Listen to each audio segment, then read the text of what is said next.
Warahmatullahi wabarakatuh. Selamat malam teman-teman. Ini saya berada di Desa Mojosari. Ya, ini timurnya kuburan Mojoroto. Ini proses pengencangan baut teman-teman. Ini tadi elbonya pecah. Ini elbonya diameter 10 dim 45. Elbow lama itu gerengseng atau besi cor. Ini kita ganti besi biasa. Jadi bisa dilas. Ya, weldernya saya sendiri. Ini para helpernya tadi bersama Pak Kolik dan Gus Iwan serta Mbah Jan.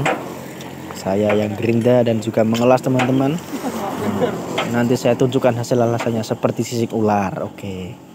Ini horor lah nih yang gerinda dan mesti alon-alon Mbah, alon-alon. Sing dia cekli ya. Saya. Ayo. Angel gue. Hmm.